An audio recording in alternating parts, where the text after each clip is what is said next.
e pude conhecer um pouco do trabalho de Koan, que também é uma prática do Zen que eu nunca tinha feito, né, que são esses enigmas que é dado para a pessoa meditar e que tem uma resposta sim, mas é uma resposta que não está no nível da lógica, né, que tem que vir dessa consciência que transcende a racionalidade linear.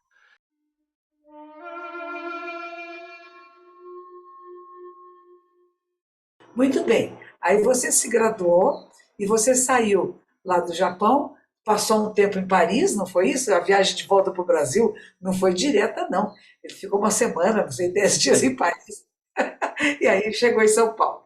E aí veio morar aqui comigo, coitadinho. Eu posso só contar de Kirigayaji? Conte, Só conte. fazer um parênteses que nesse ano no Japão, como a gente mencionou, fui recebido por esse monge desse templo que chama Kirigayaji, e o monge Kuroda Roshi foi também meu professor, só para Isso. notá-lo, né?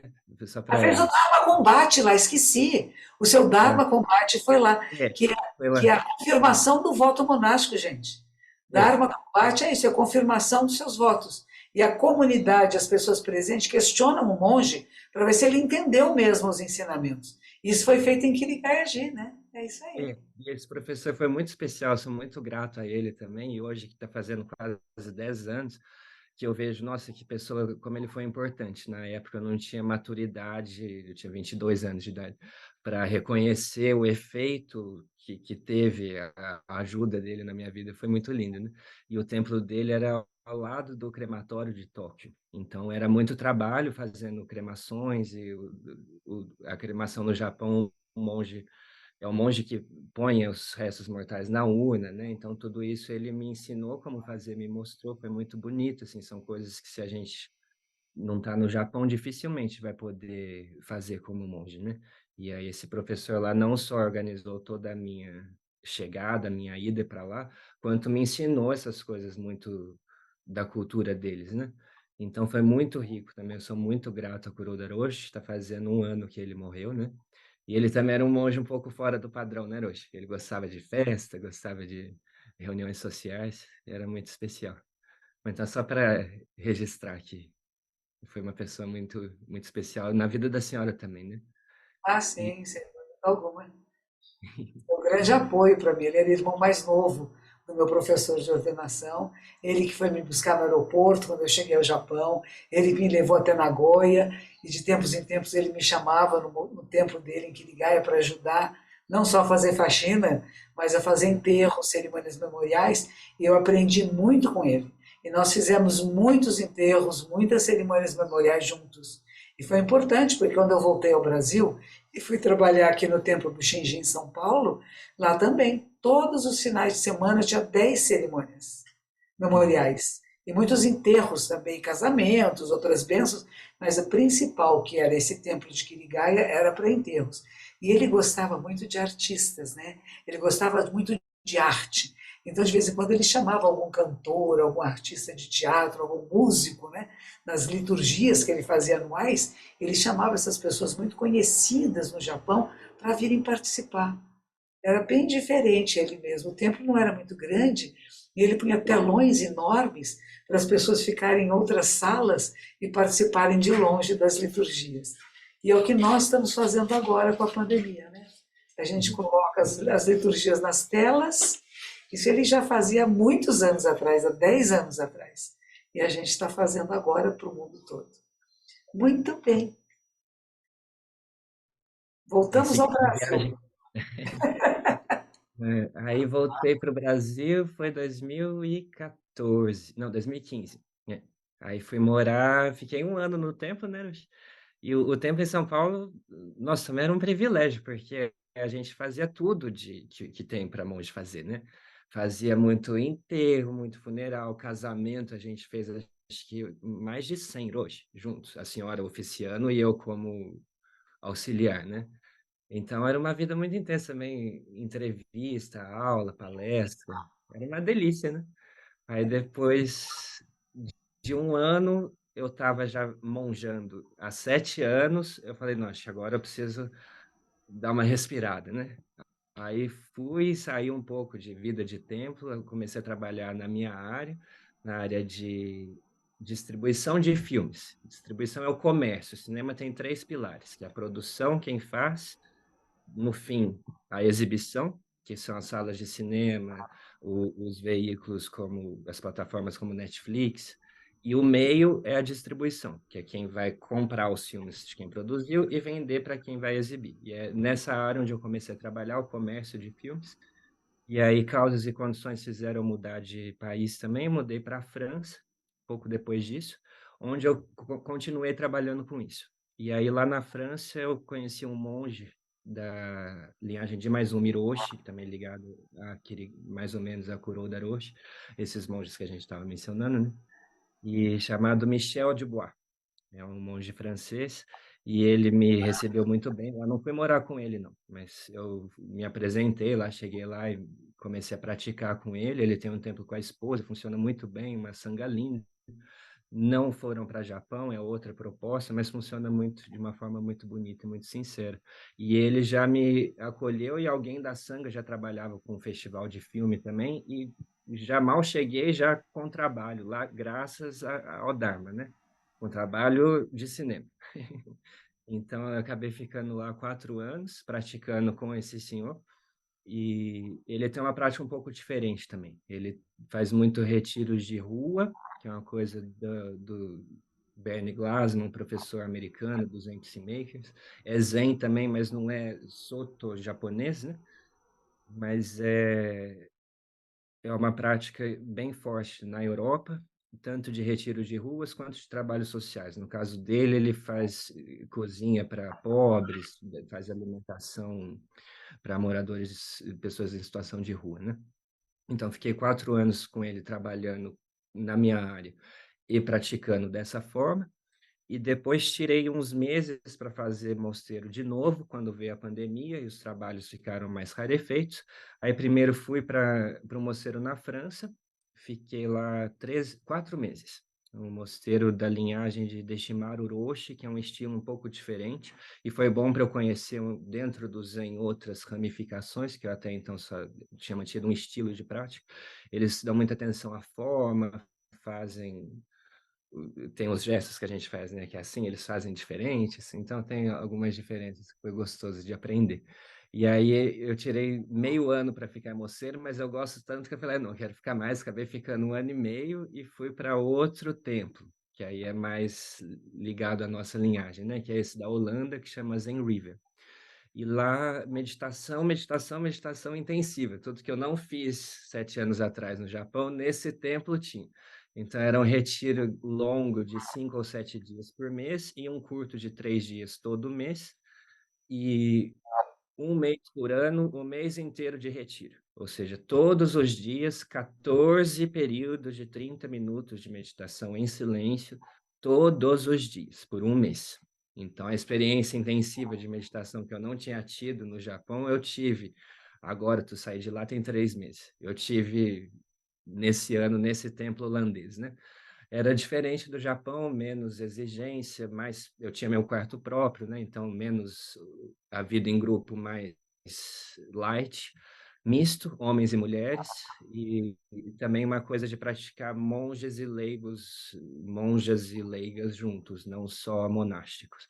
E pude conhecer um pouco do trabalho de Koan, que também é uma prática do Zen que eu nunca tinha feito, né? Que são esses enigmas que é dado para a pessoa meditar e que tem uma resposta, sim, mas é uma resposta que não está no nível da lógica, né? Que tem que vir dessa consciência que transcende a racionalidade linear. E aí, esse templo trabalha com 750 dessas questões que são dadas para a pessoa meditar. Eu não fiz o currículo inteiro, demora alguns anos, mas eu pude fazer alguns e conhecer do que se trata, né? E então foi muito rico. E aí saí desse templo tem 3 meses e vim para o Brasil para concluir a formação com a senhora, né? Depois de todo esse percurso que começou em 2008. E agora fizemos a transmissão do Dharma, que significa que eu concluí o treinamento, né? E que a senhora reconhece isso e me torna seu sucessor, né? Isso. E é E isso. agora, ano que vem, nós vamos para o Japão juntos. Ah, vai. Ele tem outros dois monges que já receberam a transmissão e não puderam ir para o Japão por causa da pandemia, que é o monge Yaku-san do Rio Grande do Sul e o monge Dokan do Rio de Janeiro. E os dois são professores universitários e eles só têm férias, possibilidade de viajar em julho. Então, em julho de 2023, já estamos com um horário marcado no mosteiro sede de Heiji e de Sojiji, onde esses três monges irão completar sua formatura oficialmente. Eles oficiam, é como se eles se tornassem o abade desses mosteiros por uma noite. E são tratados com todos os mimos possíveis e de manhã cedo vão percorrer os lugares mais sagrados, que a gente só entra alguns deles uma vez na vida, e vão fazer as liturgias agradecendo aos fundadores da nossa ordem, Mestre Dogen do século XIII, Mestre Keizan do século XIV.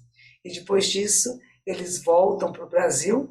O Daiko, entre os outros dois, não tiveram treinamento no Japão.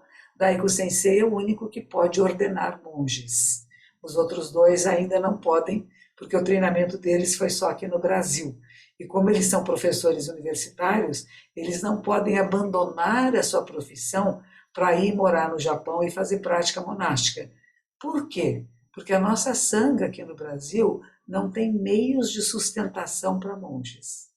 Isso é uma coisa bem séria, sabe? A nossa comunidade não nos dá dinheiro suficiente para que a gente possa sobreviver. O primeiro monge que veio ao Brasil, aliás, até agora eu estava vendo aqui, uma pastinha que me deram do Templo Bushinji, lá de São Paulo, este aqui é o nosso fundador. Este monge é o primeiro monge que veio do Japão para cá, ele tinha 80 anos. Quando ele veio, passeou pelo Brasil todo, famílias japonesas o chamaram, e ele reconheceu o Templo Bushinji, que fica no bairro da Liberdade, como a sede para toda a América do Sul. Então, existe esse templo sede que fica no bairro da Liberdade.